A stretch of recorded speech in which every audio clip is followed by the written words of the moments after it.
ATV ప్రేక్షకులకి నమస్కారం. Triple detergent soap శుభమస్తు కార్యక్రమానికి స్వాగతం.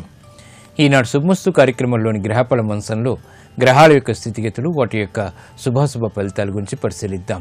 అలాగే రోజు 12 రోజుల వరకు ఏ సంఖ్యలు కలిసి వస్తాయి, రంగుల యొక్క ప్రాధాన్యత, ఏ దేవతల్ని పూజించాలి, ఎటువంటి దేవతాస్తుతులు పఠించాలి, ముఖ్యంగా 12 రాసుల వారు ఈరోజు ఎటువంటి కార్యక్రమాలు చేపట్టాలో తెలుసుకుందాం. ఆర్థిక వ్యవహారాల్లో మెరుగైనటువంటి మార్పులు పొందడానికి, శ్రీ మహాలక్ష్మి యొక్క అనుగ్రహాన్ని పెంపొందింప చేసుకోవటానికి ఈరోజు 12 రాసుల వారు ఎటువంటి ప్రక్రియలు చేపట్టాలో శ్రీరస్తు అంశంలో తెలుసుకుందాం. ముందుగా నేటి పంచాంగ వివరాలు. శ్రీ మన్మథనామ సంవత్సరం మార్గశిర మాసం దక్షిణాయనం హేమంత ఋతువు. ఈరోజు మార్గశిర పూర్ణిమ, దీన్నే కోరల పూర్ణిమ అంటాం. ఈరోజు మరో ప్రత్యేకత శ్రీ దత్త జయంతి. ఈ సందర్భంగా ఈరోజు 12 రాసుల వారు శ్రీ దత్తాత్రేయుడిని ఆరాధించడం ద్వారా, పూజించడం ద్వారా గ్రహశాంతి ఏర్పడుతుంది. ప్రతికూల గ్రహాల ద్వారా ఏర్పడేటువంటి రుగ్మతలు దూరమవుతాయి, ప్రశాంతత పెరుగుతుంది. ఈరోజు చేపట్టేటువంటి ఆధ్యాత్మిక కార్యక్రమాలు చంద్రబలాన్ని పెంపొందింపచేస్తుంది, తద్వారా ప్రశాంతత పెరుగుతుంది. ఈరోజు వారం భృగువారం లేదా శుక్రవారం. ఈరోజు చేపట్టేటువంటి శ్రీ మహాలక్ష్మి యొక్క పూజలు శుక్రుడి ద్వారా ఏర్పడేటువంటి ప్రతికూల పరిస్థితిని దూరం చేస్తుంది, ఐశ్వర్య ప్రాప్తికి దోహదపడుతుంది. ఈరోజు చేపట్టేటువంటి అన్నదానం, వస్త్రదానం, అలాగే గోసేవ ఉత్తమ ఫలితాన్ని కలిగిస్తుంది. శుక్రుడి ద్వారా ఏర్పడేటువంటి ప్రతికూలతని దూరం చేసి ఐశ్వర్యాన్ని ప్రసాదిస్తుంది, ప్రశాంతతని పెంపొందింపచేస్తుంది. ఇక ఈరోజు నక్షత్రం మృగశిర నక్షత్రం. ఈ మృగశిర నక్షత్రంలో ఏ పాదంలో పుట్టినప్పటికీ కూడా ఈరోజు పుట్టేటువంటి వారికి దోషం లేదు, శుభప్రదమైనది. ఈరోజు మృగశిర నక్షత్రంలో పుట్టేటువంటి వారికి కుజ మహాదశతోటి ప్రారంభమవుతుంది. ప్రస్తుతం కుజుడు యొక్క స్థితి తులాక్షేత్ర స్థితి కాబట్టి ఇది ఆలోచన దోషాలని పెంపొందింపచేస్తుంది. ఈ దోష నివృత్తికి దక్షిణామూర్తి స్తోత్రం, పూజలు బాగా సహకరిస్తాయి, ఆలోచన సంపత్తిని పెంపొందింపచేస్తాయి. ఇక గ్రహాల యొక్క స్థితిగతులను కనుక పరిశీలించినట్లయితే కేతువు యొక్క స్థితి మీ నక్షత్రంలో, రాహు యొక్క స్థితి కన్యాక్షేత్రంలో, కుజ శుక్రుడు యొక్క స్థితి తులాక్షేత్రంలో, వృశ్చిక క్షేత్రంలో శని యొక్క స్థితి, బృహస్పతి యొక్క స్థితి సింహక్షేత్రంలో, అలాగే రవి బుధుల యొక్క స్థితి ధనస్సు క్షేత్రంలో. ఈరోజు పుట్టేటువంటి వారికి ఉన్నటువంటి గొప్ప యోగాల్లో రవి గురుల యొక్క పరివర్తన యోగం. ఇది వీరిద్దరూ కూడా ఆధిపత్యత శుభులైనప్పుడు చక్కటి యోగాన్ని కలిగించడంలో సమర్థత కలిగినటువంటి గ్రహాలు. ఇక ఈరోజు 12 రాసుల వారికి ఏర్పడేటువంటి శుభాశుభ ఫలితాలను పరిశీలిద్దాం. ముందుగా మేషరాశి. ఈరోజు మేషరాశి వారిని పరిశీలించినట్లయితే ఆకస్మిక అనుకూల పరిస్థితులు ఆర్థికంగా దగ్గర పడతాయి. వృత్తి, వ్యాపార, ఉద్యోగ సంబంధిత కార్యక్రమాల్లో పట్టుదల పెరుగుతుంది. శారీరక శ్రమ అధికంగా ఉన్నప్పటికీ చేపట్టేటువంటి కార్యక్రమాల్లో ప్రోత్సాహాన్ని పెంపొందింపజేసుకోగలుగుతారు. విద్యా సంబంధిత వ్యవహారాల్లో కూడా విజయాలు సిద్ధిస్తాయి. ప్రయాణాల విషయంలో జాగ్రత్తలు పాటించాలి. పారిశ్రామిక రంగం వారికి అనువైనటువంటి మార్పులు ఆర్థికంగా దగ్గరవుతాయి. ఆలోచన సంపత్తి పెరుగుతుంది. కార్యక్రమ నిర్వహణలో నైపుణ్యాన్ని పెంపొందింపజేసుకోగలుగుతారు. వైద్య రంగం వారికి చేపట్టేటువంటి కార్యక్రమాలు కలిసి వస్తాయి. ఆర్థిక బలాన్ని పెంపొందింపజేసుకునేటువంటి అవకాశాలు దగ్గరవుతాయి. విద్యార్థులకి అనువైనటువంటి మార్పులు విద్యాపరంగా ఆనందాన్ని కలిగిస్తాయి. సూక్ష్మత పెరుగుతుంది. శ్రమతో కూడినటువంటి విషయాలు ఉన్నప్పటికీ సంతృప్తికర సంఘటనలు చోటు చేసుకుంటాయి. మహిళలు శుభవార్తలు వింటారు. గృహ సంబంధిత కార్యక్రమాల్లో అనుకున్నవి సాధించగలుగుతారు. వృత్తి, వ్యాపార, ఉద్యోగ సంబంధిత కార్యక్రమాల్లో కూడా ప్రోత్సాహాన్ని పెంపొందింపచేసుకోగలుగుతారు. ఈరోజు మీ అదృష్ట సంఖ్య 5. ఆకుపచ్చ వర్ణం రక్షణకి దోహదపడుతుంది. ప్రతికూల పరిస్థితులను ఎదుర్కొనేటువంటి శక్తి సామర్థ్యాన్ని కలిగిస్తుంది. అనుకూల దైవం శ్రీ వెంకటేశ్వర స్వామి. ఈరోజు ఈ రాశి వారు శ్రీ వెంకటేశ్వర స్వామిని దర్శించి భక్తి శ్రద్ధలతో తులసి దళాలతో కూడినటువంటి పూజాది కార్యక్రమాలు నిర్వహించడం ద్వారా ఆర్థిక వ్యవహారాల్లో అనుకూల మార్పులు చేకూరుతాయి, ఆనందాన్ని కలిగిస్తాయి. వాహన కొనుగోళ్లు వంటివి ఈరోజు మీకు లాభిస్తాయి. ఈరోజు వృషభ రాశి వారిని పరిశీలించినట్లయితే చంచల స్వభావం ద్వారా చిరు సమస్యలు ఎదురవుతాయి. మానసిక రుగ్మతలు పెరుగుతాయి. వృత్తి, వ్యాపార, ఉద్యోగ సంబంధిత కార్యక్రమాల్లో ఆలోచించి నిర్ణయాలు తీసుకోవాలి. శత్రువులు బలపడతారు. అభివృద్ధికి చేపట్టేటువంటి కార్యక్రమాల్లో ఆటంకాలని చవి చూస్తారు. నూతన కార్యక్రమాల విషయంలో వేగవంతమైనటువంటి నిర్ణయాలు తీసుకోలేకపోతారు. పారిశ్రామిక రంగం వారు ఆచితూచి నిర్ణయాలు తీసుకోవాలి. ప్రతి విషయంలోనూ కూడా శ్రద్ధతో కూడినటువంటి నిర్ణయాల ద్వారా మాత్రమే విజయాలు సిద్ధిస్తాయి. వ్యాపార రంగం వారికి అనుకూల పరిస్థితులు ఉన్నప్పటికీ ఆర్థిక పరమైనటువంటి ఇబ్బందులు ఎదురవుతాయి. జాగ్రత్తతో కూడినటువంటి ప్రణాళికల ద్వారా మాత్రమే విజయాలు సాధించగలుగుతారు. స్త్రీలు శుభవార్తలు వింటారు. ఆశించినటువంటి ప్రయోజనాలు గృహరీత్యా మాత్రం ఆనందాన్ని కలిగిస్తాయి. వృత్తి, వ్యాపార, ఉద్యోగ సంబంధిత కార్యక్రమాల్లో కూడా ప్రోత్సాహాన్ని పెంపొందింపచేసుకోవటానికి చేసేటువంటి ప్రయత్నాలు కలిసి వస్తాయి. వైద్య రంగం వారికి అనుకూల పరిస్థితులు ఉంటాయి. విద్యార్థులు శ్రమతో కూడినటువంటి విషయాలు సాధించగలుగుతారు. విదేశీ ప్రయత్నాలు కూడా లాభిస్తాయి. వైజ్ఞానిక రంగం వారికి చేపట్టేటువంటి కార్యక్రమాల్లో ప్రోత్సాహం మాత్రం లభిస్తుంది. ఈ రోజు మీ అదృష్ట సంఖ్య 2. తెలుపు వర్ణం ప్రశాంతతను పెంచుతుంది. ప్రతికూల పరిస్థితులను దూరం చేస్తుంది. అనుకూల దైవం శ్రీ మహాలక్ష్మి. ఈ రోజు ఈ రాశి వారు శ్రీ మహాలక్ష్మి అమ్మవారిని దర్శించి భక్తి శ్రద్ధలతో, శ్రీ సూక్త విధానంతో, కనకదారాస్తం వంటి స్థుతులతో, చామంతులతో పూజాది కార్యక్రమాలు నిర్వహించడం ద్వారా ఆర్థిక వ్యవహారాల్లో ఏర్పడినటువంటి ప్రతికూలత దూరమవుతుంది. ప్రశాంత పరిస్థితుల్ని ఆహ్వానించగలుగుతారు. విద్యా, విదేశీ ప్రయత్నాలు ఈరోజు మీకు అనుకూలం. ఈరోజు మిథున రాశి వారిని పరిశీలించినట్లయితే అలంకరణకి ప్రాధాన్యతనిస్తారు. సంబంధ బాంధవ్యాల విషయంలో చిరు సమస్యలు కొనసాగుతాయి. ఆర్థిక గందరగోళ పరిస్థితుల్ని నివారించుకోలేకపోతారు. వృత్తిలో అభివృద్ధికి చేపట్టేటువంటి కార్యక్రమాల్లో ఆటంకాలని చవిచూస్తారు. పారిశ్రామిక రంగం వారికి అనువైనటువంటి మార్పులు ఆర్థికంగా ఉన్నప్పటికీ ఆలోచన విధానంలో దోషాల ద్వారా ప్రతికూల పరిస్థితుల్ని ఎదుర్కోవాల్సినటువంటి ఆవశ్యకత ఉంటుంది. వ్యాపార రంగం వారు ఆచితూచి నిర్ణయాలు తీసుకోవాలి. న్యాయవాద వృత్తి వారికి ఆశించినటువంటి ప్రయోజనాలు దక్కుతాయి. ఆదాయం పెరుగుతుంది. విద్యార్థులు గట్టి ప్రయత్నాలతో మాత్రమే విజయాలు సాధించగలుగుతారు. మహిళలు ఆశించినటువంటి ప్రయోజనాలు గృహరీత్యా పొందగలుగుతారు. ఈ రోజు మీ అదృష్ట సంఖ్య 3. పసుపు వర్ణం త్వరితగతిని శుభాన్ని కలిగిస్తుంది. శుభవార్తను తెచ్చిపెడుతుంది. అనుకూల దైవం దక్షిణామూర్తి. ఈ రోజు ఈ రాశివారు శ్రీ దక్షిణామూర్తిని దర్శించి చామంతులతో కూడినటువంటి పూజాది కార్యక్రమాలు భక్తి శ్రద్ధలతో నిర్వహించడం ద్వారా ఆలోచన దోషాలు తొలగిపోతాయి. పొరపాట్లను సవరించుకునేటువంటి అవకాశాలు దగ్గరవుతాయి. ఆనందాన్ని కలిగిస్తాయి. దూర ప్రయాణాలు ఈరోజు మీకు అనుకూలం. ఆశించినటువంటి ప్రయోజనాన్ని కలిగిస్తాయి.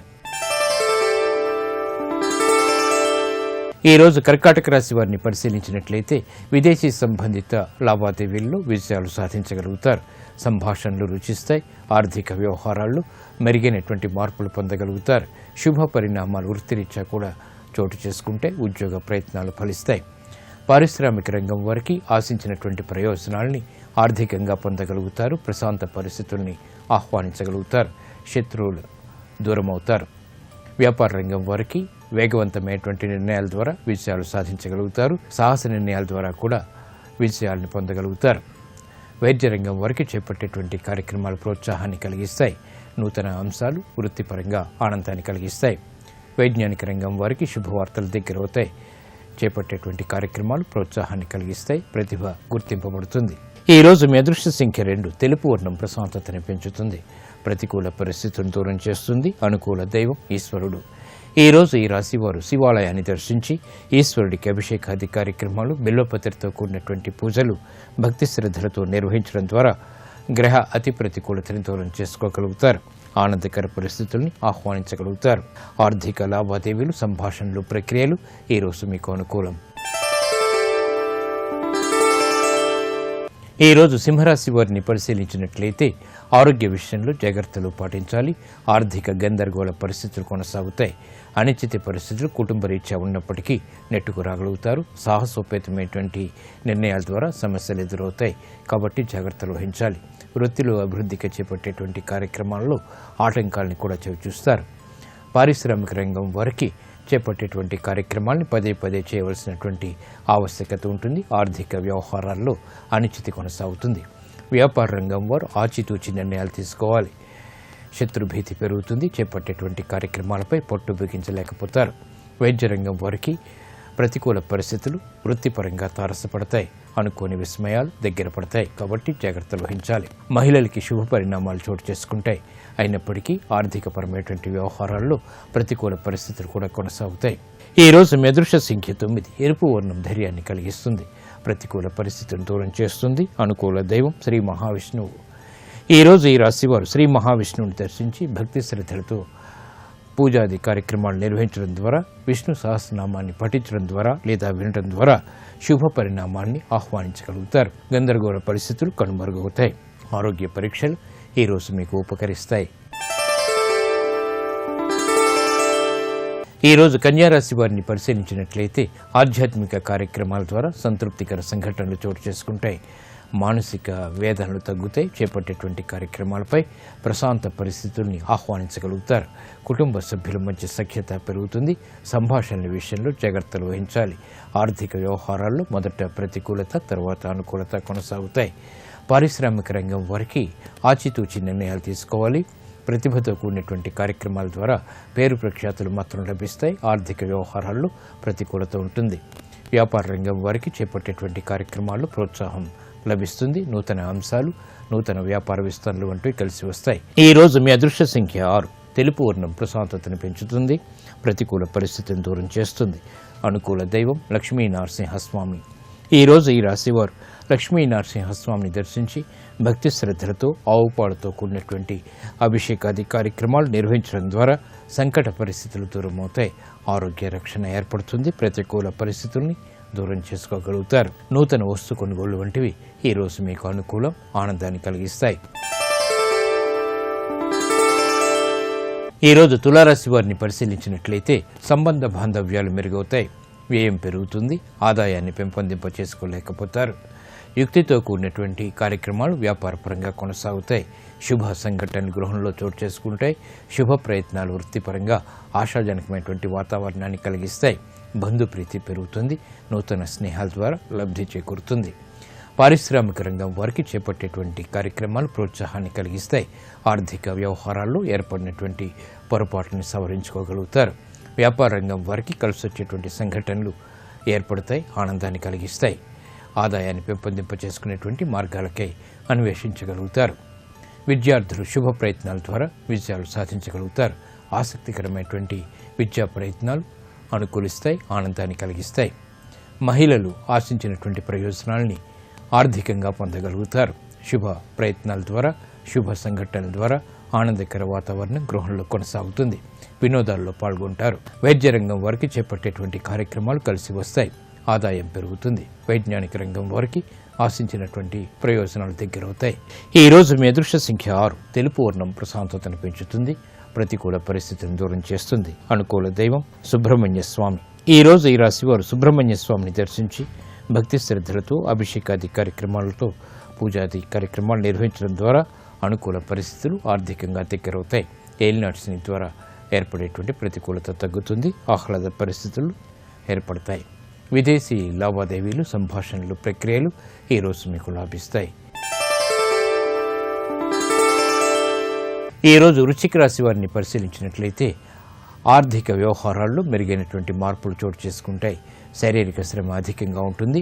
ఆలోచన విధానంలో ప్రతికూల మార్పులు ఏర్పడతాయి. కాబట్టి జాగ్రత్తలు వహించాలి. వృత్తి, వ్యాపార, ఉద్యోగ సంబంధిత కార్యక్రమాల్లో నూతన ఒప్పందాల ద్వారా ఆశించినటువంటి ప్రయోజనాల్ని సాధించగలుగుతారు. శ్రమ అధికంగా ఉంటుంది. ఆర్థిక వ్యవహారాల్లో మొదట ప్రతికూలత, తర్వాత అనుకూలత కొనసాగుతాయి. పారిశ్రామిక రంగం వారికి వ్యవహారాల్లో చుక్కెదురు పరిస్థితుల్ని అధిగమించగలుగుతారు. నూతన ప్రణాళికల ద్వారా ఏర్పడినటువంటి ప్రతికూలతని ఎదుర్కోగలుగుతారు. వ్యాపార రంగం వారికి అనుకూల పరిస్థితులు ఆర్థికంగా కలిసి వస్తాయి. ఈరోజు మీ అదృష్ట సంఖ్య 9. ఎరుపు వర్ణం ధైర్యాన్ని కలిగిస్తుంది. ప్రతికూల పరిస్థితిని దూరం చేస్తుంది. అనుకూల దైవం ఆంజనేయ స్వామి. ఈ రోజు ఈ రాశివారు ఆంజనేయ స్వామిని దర్శించి భక్తి శ్రద్ధలతో తమలపాకులతో పూజాది కార్యక్రమాలు నిర్వహించడం ద్వారా మానసిక ధైర్యం పెరుగుతుంది. తద్వారా చేపట్టేటువంటి కార్యక్రమాల్లో ఏర్పడేటువంటి ప్రతికూలతని ఎదుర్కొనేటువంటి శక్తి సామర్థ్యాలు లభిస్తాయి. విదేశీ సంభాషణలు, ప్రయాణాలు, లావాదేవీలు ఈరోజు మీకు అనుకూలం. ఈరోజు ధనుసు రాశి వారిని పరిశీలించినట్లయితే వినోదాల్లో పాల్గొంటారు. వ్యాపార ప్రయోజనాలు సాధించడానికి చేసేటువంటి ప్రయత్నాలు ముమ్మరం చేయగలుగుతారు. కార్యక్రమ నిర్వహణలో శ్రమ పెరుగుతుంది. ఏకాగ్రతతో కూడినటువంటి కార్యక్రమాలు విద్యాపరంగా కలిసి వస్తాయి. నూతన ఒప్పందాల ద్వారా ఆశించినటువంటి ప్రయోజనాల్ని కొంతవరకు పొందగలిగేటువంటి శక్తి సామర్థ్యాలు వ్యాపార రంగం వారికి లభిస్తాయి. ఆరోగ్య విషయంలో జాగ్రత్తలు పాటించాలి. పారిశ్రామిక రంగం వారికి చేపట్టేటువంటి కార్యక్రమాల్లో ప్రతికూల పరిస్థితులు ఉన్నప్పటికీ ఎదుర్కొనేటువంటి శక్తి సామర్థ్యాలను కూడా పొందగలుగుతారు. మహిళలు శుభ పరిణామాల ద్వారా ఆశించినటువంటి ప్రయోజనాలు పొందగలుగుతారు. విద్యార్థులు శ్రమతో కూడినటువంటి విజయాలకై చేపట్టేటువంటి ప్రయత్నాలు ఆనందాన్ని కలిగిస్తాయి. ఈరోజు మీ అదృష్ట సంఖ్య 6. తెలుపు వర్ణం ప్రశాంతతను పెంచుతుంది. ప్రతికూల పరిస్థితుల్ని దూరం చేస్తుంది. అనుకూల దైవం శ్రీ మహాలక్ష్మి. ఈరోజు ఈ రాశివారు శ్రీ మహాలక్ష్మి అమ్మవారిని దర్శించి భక్తి శ్రద్ధలతో, చామంతులతో, బిల్వదళాలతో కూడినటువంటి పూజాది కార్యక్రమాలు నిర్వహించడం ద్వారా ఐశ్వర్య ప్రాప్తి ఏర్పడుతుంది. ఆర్థిక గందరగోళ పరిస్థితులు కనుమరుగవుతాయి. గృహ సంబంధిత కార్యక్రమాలు ఈరోజు మీకు సంతృప్తిని కలిగిస్తాయి. ఈరోజు మకర రాశి వారిని పరిశీలించినట్లయితే స్థిరాస్తి విషయాల్లో మెరుగైనటువంటి మార్పులు చోటు చేసుకుంటాయి. గతంలో కన్నా మెరుగైనటువంటి పరిస్థితులు ఆర్థికంగా ఆనందాన్ని కలిగిస్తాయి. ఉద్యోగ సంబంధిత ప్రయత్నాల్లో ప్రోత్సాహం లభిస్తుంది. నూతన ఒప్పందాల ద్వారా ఆశించినటువంటి ప్రయోజనాల్ని క్రమక్రమంగా పొందగలుగుతారు. ఆరోగ్య విషయంలో జాగ్రత్తలు పాటించాలి. శత్రుభీతి పెరుగుతుంది. పారిశ్రామిక రంగం వారికి పోటీదారులతో ఏర్పడినటువంటి విభేదాలు ప్రబలమవుతాయి. ఆర్థిక విస్మయాలు కూడా వెన్నంటి ఉంటాయి. వ్యాపార రంగం వారికి ఆచితూచి నిర్ణయాలు తీసుకోవాలి. ఆర్థిక వ్యవహారాల్లో గందరగోళ పరిస్థితుల్ని నివారించుకోలేకపోతారు. విద్యార్థులు శుభ ప్రయత్నాల ద్వారా మాత్రమే విజయాలు సాధించగలుగుతారు. అవమానకర సంఘటనలు కూడా వెన్నంటి ఉంటాయి. మహిళలు శ్రమతో కూడినటువంటి విజయాలు సాధించగలుగుతారు. ఆర్థిక వ్యవహారాల్లో ఓర్పు, సహనం వంటివి తప్పనిసరి. ఈరోజు మీ అదృష్ట సంఖ్య 1. ఎరుపు వర్ణం ధైర్యాన్ని కలిగిస్తుంది. ప్రతికూల పరిస్థితుల్ని ఎదుర్కొనేటువంటి శక్తి సామర్థ్యాన్ని కలిగిస్తుంది. అనుకూల దైవం శ్రీ వెంకటేశ్వర స్వామి. ఈరోజు ఈ రాశివారు శ్రీ వెంకటేశ్వర స్వామిని దర్శించి భక్తి శ్రద్ధలతో, తులసి దళాలతో పూజాది కార్యక్రమాలు నిర్వహించడం ద్వారా ప్రశాంత పరిస్థితుల్ని ఆహ్వానించగలుగుతారు. గ్రహ అతి ప్రతికూలత కనుమరుగవుతుంది. ఉద్యోగ ప్రయత్నాలు ఈరోజు మీకు అనుకూలం. ఈరోజు కుంభరాశి వారిని పరిశీలించినట్లయితే శారీరక శ్రమ తగ్గుతుంది. ఆర్థిక వ్యవహారాల్లో ఊరట లభిస్తుంది. సంబంధ బాంధవ్యాలు మెరుగవుతాయి. పిల్లల అభివృద్ధి ఆనందాన్ని కలిగిస్తుంది. కుటుంబ సఖ్యతకై చేపట్టేటువంటి కార్యక్రమాలు ప్రోత్సాహాన్ని కలిగిస్తాయి. ఆర్థిక వ్యవహారాల్లో కూడా విజయాలు సాధించగలుగుతారు. పారిశ్రామిక రంగం వారికి అభివృద్ధి చేకూరుతుంది. వ్యాపార విస్తరణలు వంటివి అనుకూలిస్తాయి. వ్యాపార వ్యవహారాల్లో అనుకూల పరిస్థితులు ఆర్థికంగా కలిసి వస్తాయి. ఆనందాన్ని కలిగిస్తాయి. విద్యార్థులు శుభ ప్రయత్నాల ద్వారా విజయాలు సాధించగలుగుతారు. నూతన ప్రక్రియలు ఫలిస్తాయి. విదేశీ ప్రయాణాలు, విదేశీ విద్యా ప్రయత్నాలు కూడా లాభిస్తాయి. మహిళలకి నూతన వస్తు కొనుగోలు వంటివి ఆనందాన్ని కలిగిస్తాయి. ఈరోజు మీ అదృష్ట సంఖ్య 6. తెలుపు వర్ణం ప్రశాంతతను పెంచుతుంది. ప్రతికూల పరిస్థితులను దూరం చేస్తుంది. అనుకూల దైవం మహాకాళి. ఈరోజు ఈ రాశివారు మహాకాళి అమ్మవారిని దర్శించి కుంకుమాది అర్చనాది కార్యక్రమాలు భక్తి శ్రద్ధలతో నిర్వహించడం ద్వారా మానసిక ధైర్యం పెరుగుతుంది. శుభవార్తల్ని వెంటనే పొందగలుగుతారు. కోర్టు సంబంధిత వ్యవహారాలు, ప్రక్రియలు, సంభాషణలు ఈరోజు మీకు అనుకూలం. ఈరోజు మీనరాశి వారిని పరిశీలించినట్లయితే ఉద్యోగ సంబంధిత ప్రయత్నాలు కలిసి వస్తే ప్రశాంత పరిస్థితుల్ని ఆహ్వానించగలుగుతారు. రాజకీయ వ్యవహారాల్లో చుక్కెదురు పరిస్థితులు దూరమవుతాయి. ప్రణాళికాబద్ధమైనటువంటి కార్యక్రమ నిర్వహణ తద్వారా విజయాలు చేతికందుతాయి. వృత్తి, వ్యాపార, ఉద్యోగ సంబంధిత కార్యక్రమాల్లో తీసుకున్నటువంటి నిర్ణయాలు అమలు చేయగలుగుతారు. కార్యసిద్ధికే చేపట్టేటువంటి కార్యక్రమాల్లో ఆటంకాలు ఏర్పడినప్పటికీ అంతిమ విజయాలు ఆలస్యంగానైనా పొందగలుగుతారు. పారిశ్రామిక రంగం వారికి ప్రోత్సాహం లభిస్తుంది. ఆర్థిక సంబంధ బాంధవ్యాలు మెరుగవుతాయి. స్థిరాస్తి రంగం వారు జాగ్రత్తతో కూడినటువంటి నిర్ణయాల ద్వారా మాత్రమే విజయాలు సాధించగలుగుతారు. శత్రుభీతి పెరుగుతుంది. విభేదాలు ప్రబలమవుతాయి. వ్యాపార రంగం వారికి అనుకూల పరిస్థితులు ఆకస్మికంగా తారసపడతాయి. వినోదాల్లో పాల్గొంటారు. విద్యార్థులు శుభ ప్రయత్నాలు ఆనందాన్ని కలిగిస్తాయి. విజయాలను తెచ్చిపెడతాయి. విదేశీ సంబంధిత విద్యా ప్రయత్నానికి చేపట్టేటువంటి కార్యక్రమాల్లో ప్రోత్సాహం లభిస్తుంది. ఈరోజు మీ అదృష్ట సంఖ్య 8. నీలపు వర్ణం మేలును కలిగిస్తుంది. ప్రతికూల పరిస్థితులను దూరం చేస్తుంది. అనుకూల దైవం సుబ్రహ్మణ్య స్వామి. ఈరోజు ఈ రాశివారు సుబ్రహ్మణ్య స్వామిని దర్శించి భక్తి శ్రద్ధలతో, ఎర్రటి పుష్పాలతో, ఆవుపాలతో కూడినటువంటి అభిషేకాది కార్యక్రమాలు నిర్వహించడం ద్వారా ఆర్థిక వ్యవహారాల్లో పొరపాట్లు దూరమవుతాయి. రుణ ఒత్తిళ్లు దూరమవుతాయి. ఆర్థిక అభివృద్ధి చేకూరుతుంది. ఆనందాన్ని కలిగిస్తుంది. వ్యాపార ప్రయత్నాలు ఈరోజు మీకు అనుకూలం.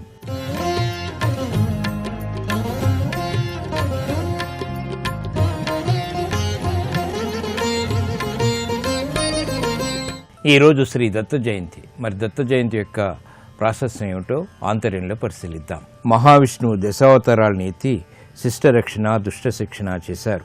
ఆ అవతారాలన్నీ లక్ష్యం సిద్ధించగానే పరిసమాప్తి అయ్యాయి. భక్త రక్షణ కోసం యుగాల పర్యంతం నిలిచి ఉండటానికి శ్రీహరి దత్తాత్రేయునిగా అవతరించినట్లు చెబుతారు. అత్రి అనసూయ దంపతులకు మార్గశిర చతుర్దశి నాడు శ్రీహరి దత్తాత్రేయుడిగా జన్మించారు. అత్రి మహర్షి మహాతపస్సంపన్నుడు. అధిభౌతికం, అధిదైవికం, ఆధ్యాత్మికం అనే త్రివిధ తాపాల్ని తన తపోమహిమతో తొలగించుకున్నటువంటి మహానీయుడు. ఆ మహర్షి సతీమణి అనసూయ మహాపతివ్రత. త్రిమూర్తులను పసిపాపలుగా మార్చి వారి ఆకలిని తీర్చినటువంటి ఉత్తమ ఇల్లాలు. ఆ దంపతులకు పుత్రునిగా శ్రీహరి తనను తానే దత్తం చేసుకున్నాడు. అందుకే శ్రీ మహావిష్ణువు దత్తుడైనాడు. అత్రికి కుమారుడు కాబట్టి ఆత్రేయుడయ్యాడు. ఆ స్వామిని దత్తాత్రేయునిగా మనం ఆరాధించుకుంటూ ఉంటాం. భగవద్గీతలో శ్రీకృష్ణ పరమాత్మ మార్గశిర మాసాన్ని తనకు ప్రేమేందిగా చెప్పాడు.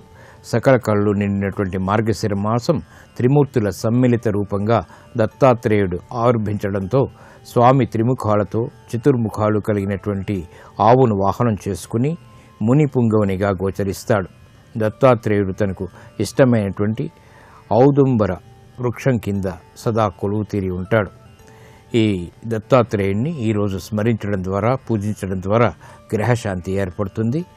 మానసిక రుగ్మతలు, శారీరక రుగ్మతలు దూరమవుతాయి, ప్రశాంతత పెరుగుతుంది.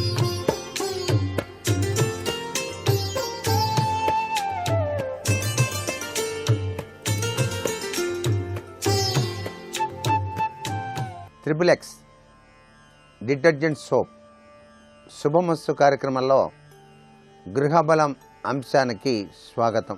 నేడు పరమ పవిత్రవంతమైనటువంటి దత్త జయంతి. త్రిమూర్త్యాత్మక స్వరూపుడైనటువంటి దత్తాత్రేయుల వారిని ఈరోజు మనం గృహంలో చక్కగా అర్చన చేసి దత్తశరణం మమ అంటూ 11 సార్లు ధ్యానం చేయటం, అన్నదానం చేయటం సరైనటువంటి అదృష్టకరమైనటువంటి ప్రభావానికి నిదర్శనం. దత్తాత్రేయుల వారి యొక్క గురు చరిత్ర పారాయణ ఇంటిలో ఇంటి యజమాని గనక నిష్ఠగా గనక పఠనం చేసినట్లయితే అదృష్టకరమైనటువంటి జీవనాన్ని కొనసాగించటానికి స్వామివారు అనుగ్రహాన్ని ప్రసాదిస్తాడు అని శాస్త్రం. ఈరోజు మార్గశిర పూర్ణిమ, దీనినే కోరల పూర్ణిమ అని కూడా అంటాం. గృహం వద్ద ఇంటి యజమాని, పిల్లలు అందరూ కూడాను ఈరోజు కాలభైరవుని సంబంధించినటువంటి విశేషాంశ తత్వాన్ని మనసులో అనుకుంటూ మీరు గనక ఆ పెంచేటువంటి కుక్కలకు కానీ బయట కుక్కలకు కానీ మీరు పంటితో కొరికి ఆహారాన్ని గనక ఈరోజు గనక వేసినట్లయితే పంటిలో ఉండేటువంటి విషతుల్యమైనటువంటి ప్రభావం మీ జీవితాలలో ఎటువంటి హానిని కలిగించదు అని శాస్త్రం. ఇది వాస్తుశాస్త్రరీత్యా కూడాను కాశీ దివ్యక్షేత్రంలో ఉండేటువంటి కాలభైరవుని తలుచుకోవడానికి ఇది చాలా సుదినమైనటువంటి సాంప్రదాయ లక్షణమైనటువంటి విధి విధానంగా కూడా మనకు శాస్త్రాల్లో చెప్పారు. అందుచేత విశ్వేశ్వరుని యొక్క అనుగ్రహం గృహానికి బాగా ఉండటానికి ఈరోజు ప్రతి ఒక్కరూ కూడాను ఈ యొక్క ప్రక్రియను ఆచరించడం సర్వే సర్వత్రా వాస్తుశాస్త్రరీత్యా కూడా శుభదాయకమే. ఇక ప్రతి ఒక్క ఇంటికి కూడాను దిక్కుల యొక్క శుభ ఫలితాలు వాస్తుశాస్త్రంలో అత్యధికంగా మనకు కనిపిస్తూ ఉంటాయి. ఈ దిక్కులలో ఎటువంటి శక్తి ఉంది, ఏ దిక్కు ఏ విధమైనటువంటి ప్రభావాన్ని కలిగింపచేస్తుంది అనేటువంటి విషయాన్ని కూడా మనం అవగాహన చేసుకోవాలి. దీని రీత్యా మొట్టమొదటిసారిగా తూర్పు దిశ. సహజసిద్ధంగా సూర్యభగవానుడు ఉదయించేది ఈ దిశ నుంచే. ఈ సృష్టి మొత్తానికి కూడా స్వామివారు తన దివ్యవంతమైన అనుగ్రహ కటాక్ష వీక్షణాల్ని తూర్పు దిశ నుంచే ప్రారంభిస్తాడు. అందుచేతనే ఈ తూర్పు దిశాధిపతి ఇంద్రుడుగా చెప్పారు. ఇంద్రుడు అధిపతిగా ఉన్నాడు కాబట్టి ఇది సూర్య భగవానుడు ఉదయించేటువంటి అద్భుతవంతమైనటువంటి దిక్కు కాబట్టి తూర్పు దిక్కు వైపు శుభ్రంగా ఉంచి తేలికైనటువంటి వస్తువులు పెట్టడం తప్పనిసరి అని చెప్పేసి మనకు వాస్తు నియమం. అందుచేతనే మీరు గోడ కట్టినా తూర్పు వైపు ఆ గోడ పైన కుండీలు పెట్టకూడదు. అందంగా ఉంటుందండి అటు నుంచి వచ్చేవాళ్ళు, బజార్ నుంచి వచ్చేవాళ్ళు చూస్తారని చెప్పేసి మీరు ఆ గోడ పైన, తూర్పు గోడ పైన పెద్ద పెద్ద కుండీలు పెట్టి పుష్పాలు అమర్చవండి అంటే కుదరదు. గోడ పైన కుండీలు తూర్పు వైపు పెట్టరాదు, తూర్పు వైపు బరువైన వస్తువులు ఉంచరాదు అన్నది వాస్తుశాస్త్ర నియమం. ఇది తప్పనిసరిగా పాటించాలి ప్రతి ఒక్కరూ కూడాను. ఉదయాన్నే కిటికీలన్నీ కూడాను తూర్పు వైపు తెరిచి ఉంచాలి.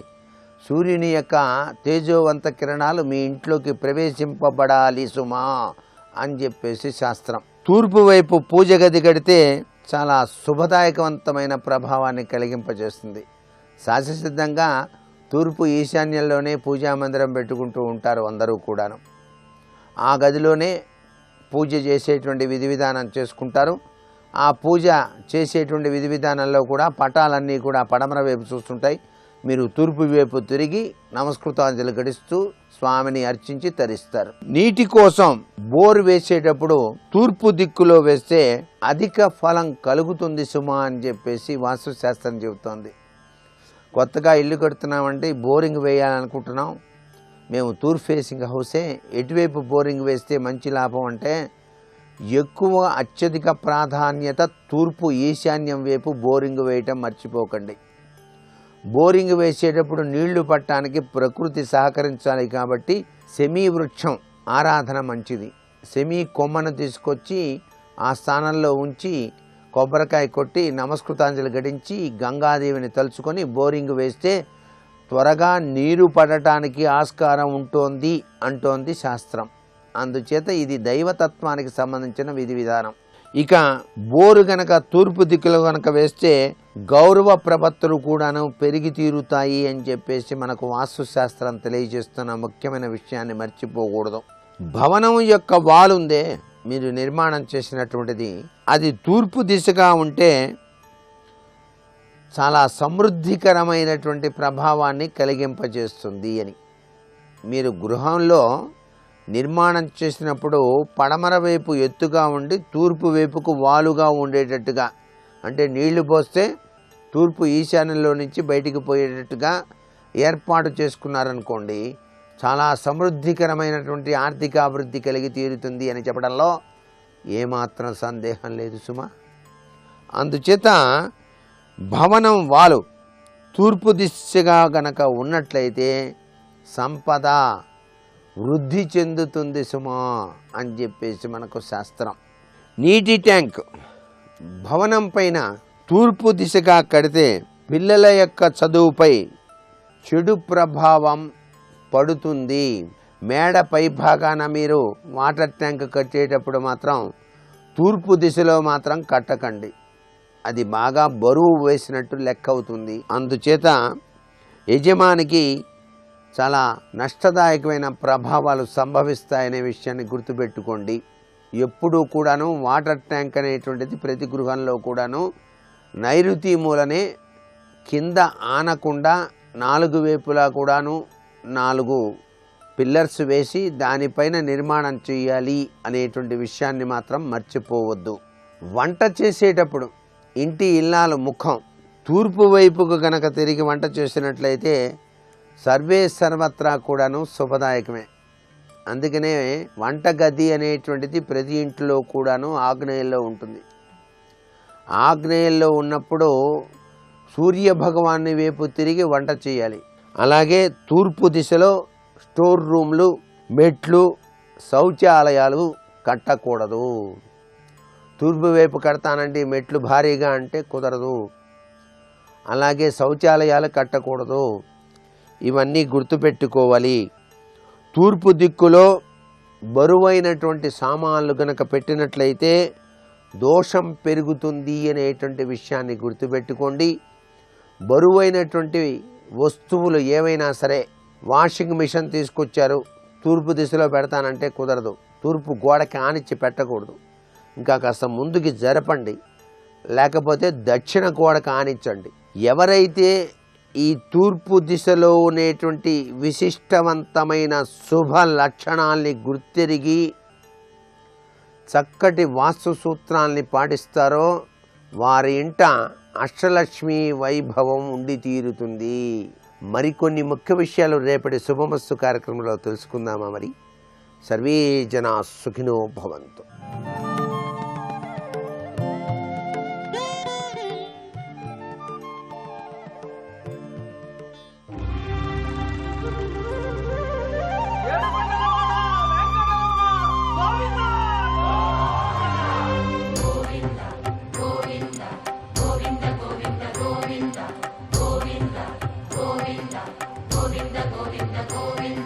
పతిత తనని పోషిస్తున్నటువంటి భర్తని విడిచిపెట్టి వేరొక పురుషుణ్ణి ఆశ్రయించినట్లు మనని పోషిస్తున్న గోవర్ధనగిరిని విడిచిపెట్టి ఇంద్రుణ్ణి ఆశ్రయించి ఆయనకి యజ్ఞం చేయడం ఏమిటి? వద్దన్నాడు ఆయన. కానీ యథార్థం అది కాదుగా, కర్మ కాదుగా ఫలితం ఇచ్చేది. కర్మ వలన ప్రీతి చెందిన భగవానుడు ఇస్తాడు. సత్యనారాయణ వ్రతం చేసిన వాళ్ళ పిల్లలందరికీ ఉద్యోగాలు వస్తాయా? సత్యనారాయణ వ్రతం ప్రీతితో చేసిన వాడెవరో వాడి యొక్క కర్మయందు ఉన్న ప్రీతిని చూసి అనుగ్రహించిన పరమాత్మ వలన ఫలితములు వస్తాయి. 100 కూర్చుని సత్యనారాయణ స్వామి వ్రతం చేస్తే వాళ్ళకి ఫలితం వస్తుందో రాదో నాకు తెలియదే, కానీ ఆ పక్కన కూర్చుని తదేక దీక్షతో చూస్తున్నవాడు ఉన్నాడే పరమభక్తితో, వాడికి వస్తుంది. ఎందుకంటే ఎక్కడైనా సా శ్రద్ధా కలితా సిద్భి యా వస్తు ఉపలభ్యతే. శ్రద్ధ అన్నది పరమ ప్రధానం. భక్తి చేత ప్రీతి పొందిన పరమాత్మ కదూ ఫలితాన్ని ఇవ్వాలి. కర్మ తనంత తాను ఫలితాన్ని ఇవ్వదు. భగవాన్ రమణులు అంటారు కర్మ తజ్జడం అంటారు. కర్మ ఏం చేస్తుంది? అది జడం.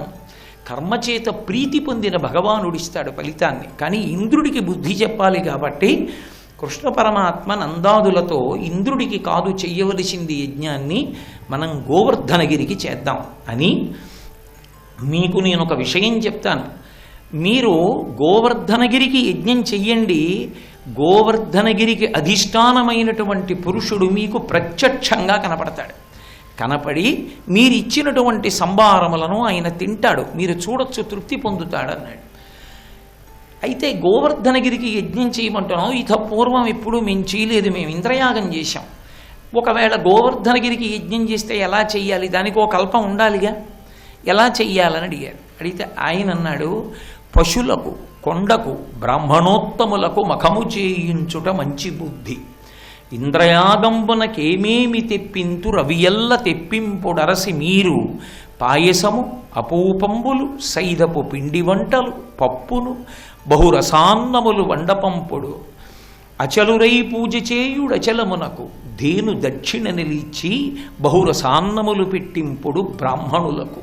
హోమంబు చేయుడు అధమ చండాల సునక సంతతికి తగిన భక్ష్యముల నిండు పశువులకు కసవులిండు. ఇంతే యజ్ఞం అన్నాడు. ఇంద్రయాగానికి మీరు ఏం చేస్తున్నారో అవే మీరు చెయ్యండి. ఆయన కొరకు, ఇంద్రయాగం కొరకు ఏ పదార్థములను తెప్పిస్తారో అవే పదార్థములను ఇప్పుడు కూడా తెప్పించండి. ఇంద్రయాగంలో ఎలా ఇస్తారో అలాగే ఈ పదార్థాలన్నింటినీ గోవర్ధనగిరి దగ్గర పొయ్యండి. బ్రాహ్మణులకి మధుర పదార్థాలు పెట్టించి చక్కగా సంభావనలు ఇచ్చి గోదానాలు చెయ్యండి. ఎవ్వరినీ విడిచిపెట్టకండి. ఆఖరికి వీధులలో తిరుగుతున్న కుక్కల్ని కూడా తీసుకొచ్చి కడుపు నిండా అన్నం పెట్టండి. అన్నిటికీ తగినటువంటి పదార్థం ఇచ్చి అందరూ సంతోషంగా ఉండేటట్టుగా, వారు ప్రీతి పొందేటట్టుగా యజ్ఞాన్ని చెయ్యండి. హోమం చేసి దేవతలకి హవిస్సు ఇవ్వండి అని. ఇదే గోవర్ధనగిరికి చేసే యాగం. ఇంద్రుడికి ఎలా చేస్తారో అలాగే దీనికి చేస్తారు. కానీ ఇందులో ఒక విశేషం ఉన్నది. వినుడీశైలము కామరూపి మనలన్ మన్నించు, ఆజ్యాన్నముల్ మనమిప్పించిన ఆహరించు, కలులన్ వేధించు, చిత్తంబులో అనుకంపాతిశయంబు చేసె మనపైనంచున్ సగోపాలుండై వనజక్షుండు నమస్కరించే గిరికిన్ వందారు మందారుడై. ఆయన అన్నాడు, వినుడీశైలము కామరూపి. ఈ కొండ ఉందే ఇది కామరూపి, కొండలా కనపడుతోంది, కానీ దీని అధిష్టానము కనపడుతుంది. అది తింటుంది. మీకు రేపు కనపడుతుంది, నా మాట నమ్మండి.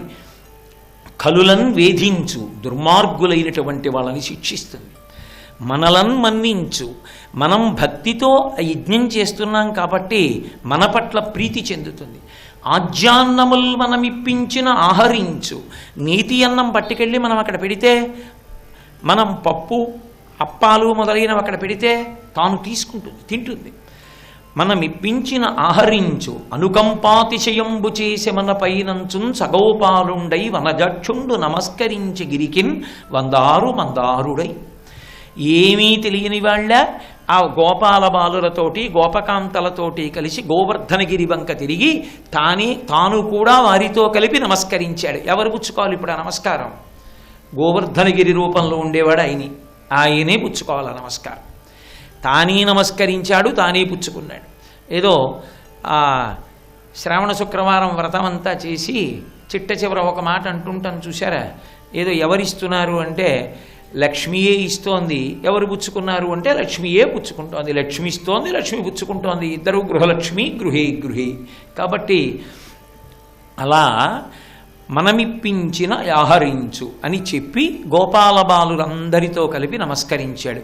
కృష్ణుడు ఏం చెప్పాడో అది నమ్ముతారు వాళ్ళు. నమ్మడం అన్న మాటకు అర్థం ఏమిటంటే కలిసి వచ్చినంతకాలం నమ్మడం ఒక రకం, కలిసి వచ్చినా కలిసి రాకపోయినా నమ్మడం నిజమైన నమ్మడం. అందుకే భగవంతుడి దగ్గర గురువు దగ్గర ఒక పరీక్ష ఉంటుంది. ఊంచుకున్నవాడైనా చూడడానికి గురువు తిరస్కార భావం చూపిస్తాడు, పట్టించుకోనట్లు, దగ్గరుండద్దని, దూరంగా ఉండమని, నీకెందుకని అలా పరీక్షించి చూస్తాడు.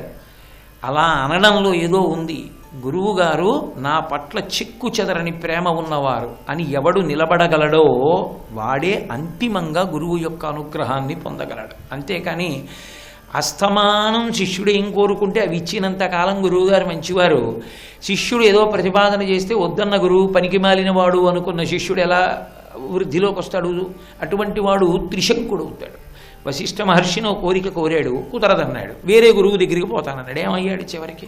అటు కాదు ఇటు కాదు, తల కిందకి కాళ్ళు పైకి పెట్టి కూర్చున్నాడు. కాబట్టి గురువు దగ్గర ఉంటుంది. ఒక్కొక్కచో గురువుల పరీక్ష చాలా చమత్కారంగా ఉంటుంది కూడా. ఒకప్పుడు చంద్రశేఖరేంద్ర సరస్వతి మహాస్వామి వారి దగ్గరికి ఆయన శిష్యుల్లో ఒక శిష్యుడు పరమ ఆర్తితో వెళ్ళాడు. పరమ ఆర్తితో. అన్నగారు చనిపోతారని చెప్పారు, ఆయన ఇంకెక్కువ కాలం ఉండరు, వెళ్ళిపోతారు, కొద్ది సమయమే ఉంది సమయం అన్నారు. ఆయన నమ్మి పరిగెత్తుకు వెళ్ళారంతే మహాస్వామి దగ్గరికి. వెళితే మహాస్వామి అలా నిలబడ్డారు, ఇలా తిరగలేదు, చూడలేదు, పలకరించలేదు. మామూలుగా వైష్ణవ సంప్రదాయంలో లేని వారికి ఒక లక్షణం ఉంటుంది. సన్యాసి దగ్గరికి వెళితే 4 నమస్కారాలు. వైష్ణవ సంప్రదాయంలో మరింత కట్టుదిట్టంగా ఉంటుంది. గురువుగారు ఆపమనే వరకు చెయ్యాలి నమస్కారం. రామానుజాచార్యుల వారు మండిపోతున్న ఇసుకలో ఎన్నో పర్యాయాలు చేస్తే గురువుగారు చూడలేక తట్టుకోలేక దగ్గరికి పిలిచారంటారు. అంత నిష్ట ప్రదర్శన ఉంటుంది. కాబట్టి ఆ వచ్చిన ఆయన 4 మాటలు నమస్కారం చేసి నించున్నాడు. ఆయన పలకరించలేదు అన్నారు. చేస్తూ ఉండాల నమస్కారం అన్నారు. ఆయన తెల్లబోయాడు. అలా చేస్తూనే ఉన్నాడు. ఒళ్ళు చెమట్లు పట్టేసి ఎముకలన్నీ నిప్పొచ్చేసి సంధిబంధాలు, ఇక వంగి లేచి నమస్కారం చేయలేక గోడ దగ్గర చతికిలు పడిపోయాడు. ఆయన అన్నారు, మీ అన్నయ్య కష్టాన్ని నువ్వు నాకు చేసే నమస్కారాల కష్ట రూపంలో తీసేశాను, మీ అన్నయ్య బ్రతికాడు పో అన్నారు. ఆయన చెప్పలేదు, ఈయన వినలేదు. ఈయన ఇంటికి వెళ్ళాడు. ఇంటికి వెళ్ళి వైద్యశాలకు వెళ్ళాడు. ఏం ఆశ్చర్యం జరిగిందో మాకు తెలీదు, మీ అన్నగారు బతికారన్నారు. కాబట్టి గురువు యొక్క పరీక్షకి తట్టుకుని నిలబడ్డం అంత తేలికైన విషయమేం కాదు. భగవంతుని యొక్క పరీక్ష అన్న మాటకు అర్థం ఏంటంటే కలిసి వచ్చినంతకాలం భగవానుడు కాడు, కలిసి రాకుండా ఎదురు తిరుగుతుంది కాలం ఒకనాడు, అప్పుడు పరీక్షిస్తాడు నిలబడగలడా. అందుకే నేను ఎవరిని పట్టుకోవాలనుకుంటానో వాడి విత్త వయో రూప విద్యా బలైశ్వర్య కర్మ జన్మ గర్వ ముడిగి ఏక విధమున విమలుడ ఎవ్వడుండు వాడు నా కొరకు రక్షింపబలయువాడు అన్నాడు. అన్ని అహంకారాలు విడిచిపెట్టేసి ఏది రాని నాకు ఈశ్వరుడే గతి అని నిలబడిన వాడెవరున్నాడో వాడు చిట్ట చివరికి ఈశ్వరుణ్ణి చేరుకుంటాడు. కాబట్టి వాళ్ళ భక్తి ఎటువంటిది, అక్కడ ఉన్నటువంటి గోపకాంతలది, గోపాల బాలురది, గోపవృద్ధులది అంటే కృష్ణుడు చెప్పాడు చేయడం. ఒకవేళ దానివల్ల కాలం వ్యతిరేకమైతే, వ్యతిరేక ఫలితాలు వస్తే వాళ్ళేం బెంగబెట్టుకోరు, కృష్ణుడి దగ్గరికే పెడతారు రక్షించమని. అంతేగాని ఎదురు తిరిగి నువ్వు అన్నావు మేము చేశాం ఇదిగో ఇలా అయింది అనరు. నిలబడాలి మనమని నిలబడతారు తప్ప కృష్ణవాక్కు సత్యమో అది వారి నమ్మకం, అది భక్తి, తిరుగులేని భక్తి వారిది. కాబట్టి ఇప్పుడు వాళ్ళందరూ గోవర్ధనగిరికి యజ్ఞం మొదలుపెట్టారు. మొదలుపెట్టి వీళ్ళందరూ గిరి దగ్గరికి వెళ్ళారు. ఆ అపూపములు, పిండి వంటలు, పళ్ళు, ఆజ్యాన్నము అన్నీ పైన పోసేశారు. పోసేసి గిరికి ప్రదక్షిణం చేస్తున్నారు. అరుణాచల గిరి ప్రదక్షిణం చేసినట్టు, శ్రీకాళహస్తి గిరి ప్రదక్షిణం చేసినట్టు గిరి ప్రదక్షిణం ప్రారంభం చేశారు. పాటించి గాన విద్య పాటవమున తేరులెక్కి బహుదానములన్ పాటల గంధులు పాటలు పాడిరి విరోధి పాటనుడనుచు. వాళ్ళు ఈ గోపకాంతలందరూ బళ్ళెక్కారు. ఆడవాళ్ళు, నడవలేని వాళ్ళు, కొంచెం ఇబ్బంది కలిగిన వాళ్ళు అందరూ బళ్ళెక్కి వెడుతున్నారు. వెడుతున్నా వాళ్ళు ఉత్తినే ఏదో బండిలో వెడుతున్నాం కదా అని అక్కర్లేని విషయాలన్నీ మాట్లాడుకునేటటువంటి వాళ్ళు కారు. వాళ్ళందరూ ఏది మాట్లాడుకుంటున్నారు అంటే చిన్ని కృష్ణుని యొక్క లీలలు, పుట్టినప్పటి నుంచి ఆయన చేసిన లీలలన్నీ పాటలు పాటలుగా పాడుకుంటూ వెడుతున్నారు. భగవానుడికి కావలసింది ఆర్తి తప్ప ఆవిష్కరణమునందు శాస్త్రీయత ఆయన చూస్తాడా? సమర్థత విచారణ చేస్తాడు ఆయన పొంగిపోతున్నాడు. పాటించి గాన విద్యా పాటవమున తేరులెక్కి బహుతానములన్ పాటల గంధులు కృష్ణుని పాటలు పాడిరి విరోధి పాటనుడనుచున్.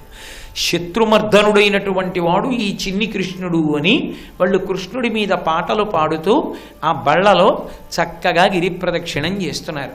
గిరి ప్రదక్షిణం చేస్తున్నది కేవలంగా ఏదో వాళ్లే కారు, వాళ్ళకి సంబంధించినటువంటి అన్నిటికీ ఈశ్వర రక్ష కల్పించాలనుకున్నారు. ఎద్దుల చేత, దూడల చేత కూడా వాళ్ళు ప్రదక్షిణం చేయిస్తున్నారు. అవి జడములు కావుగా, కదలగలవుగా. నీకోసమైతే బడ్డి కట్టుకుంటావా? గిరి ప్రదక్షిణానికి ఆవు రావద్దు, అందులో ఆవుని కూడా తీసుకెళ్లారు వాళ్ళు. ఆవులు వెళ్ళాయి, ఎద్దులు వెళ్ళాయి, దూడలు వెళ్ళాయి. అందుకని పొగరెక్కిన మూపురములు తెగగలవాలములు చెయ్యిల దేహంబులు భూగగనములు నిండు రంకెలు మిగిల మెరసి దేనుగణము మెల్లన నడిచాను. అవి పెద్ద పెద్ద చెండ్లు అంటే మూపురాలంటారు. ఆ బ్రహ్మాండమైనటువంటి వృషభానికి అది నడిచి వెడుతుంటే ఇలా ఇలా ఊగుతాయి ఆ మూపురాలు. ఎంత అందంగా ఉంటుందో. శ్రీశైలంలో సుప్రభాత సమయంలో నడుస్తాడు వృషభం, అద్భుతంగా ఉంటుంది ఆయన యొక్క చెండు కదులుతుంటే. అలా ఆ మూపురములు కదులుతున్నాయి. పొడవైనటువంటి తోకలు అంతంత ఎత్తు. కైలాసాచల సన్నిభంబగు మహాగంభీర గౌరాజమున్ అంటారు పోతన గారు భాగవతంలో. కైలాస పర్వతంలో ఎత్తుగా ఉన్నటువంటి ఎద్దులు, వాటికి కింద వరకు వేలాడుతున్నటువంటి తోకలు. అటువంటి తోకలతో పొగరెక్కిన మూపురములు తెగగలవాలములు శైల దేహంబులు పర్వతం లాంటి శరీరంతో మిగిల మెరసి ధేనుగణము మెల్లన నడిచెన్. ఏదో పరుగులు పరిగెత్తే అటు ఇటు పారిపోవడం కాదు, అవి కూడా ప్రదక్షిణం అంతే, ప్రదక్షిణంలాగే అంత అందంగా చేస్తున్నాయి. అంటే అంత మెల్లగా వెడుతున్నారు.